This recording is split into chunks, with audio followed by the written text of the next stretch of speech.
Erokamano kuom medo kete Ramogi TV wadhi kaunti ma Kisumu. Gwandruok ewi weche lope osekelo midhiero mathoth ne oganda Jo-Kogony kod Jo-Kanyakwar. Ka thothgi dwaro ni piny owacho resgi giyudo oboke mag lopegi bang' higni buora mag ng'ur ewi kaka oseroch ratichgi mag bedo gi obok mag lo.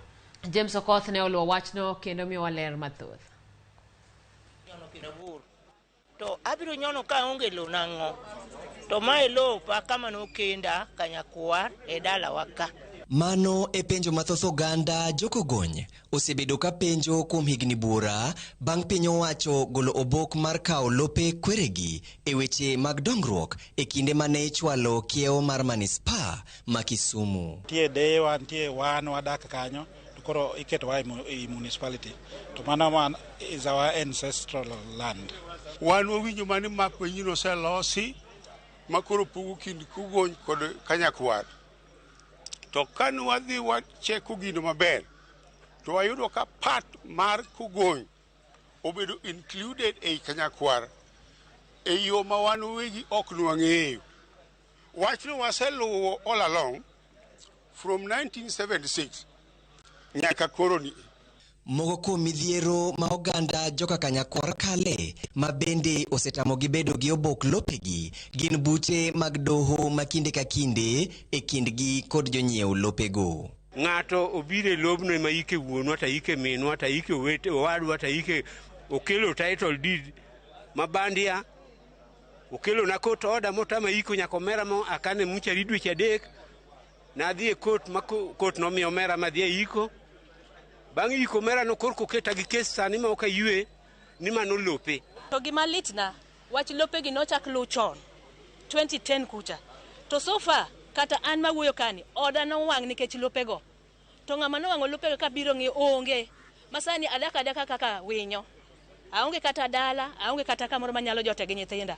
Nono weche machalo kamago ema ne okelo oganda go kanyakla bang' apisas matayo chenro mag lowo luongo romo mar lero ni gidhi golo oko kiewo mantie gi sechegi kendo goro kiewo machielo motelo ni loso obok mag lopego. Bang' mano, oganda mabiro yudore e kiewo mar boma biro chulo omenda mag bombe ka joma ok nyal to ibiro daro. Paro mathothgi ne obalogo. En ofis sirikal manotimo makosa go. Koro onge kaka wan ginyalo penalize wa.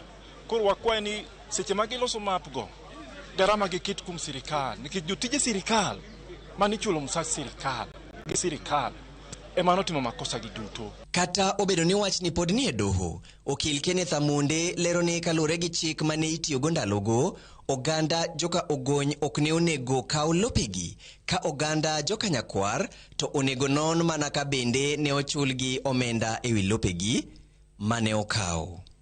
Onge kaka Kisumu Kogony adjudication section nyalo bedo part mar lope mekaw for that particular purpose. Keche no onge gazette notice no.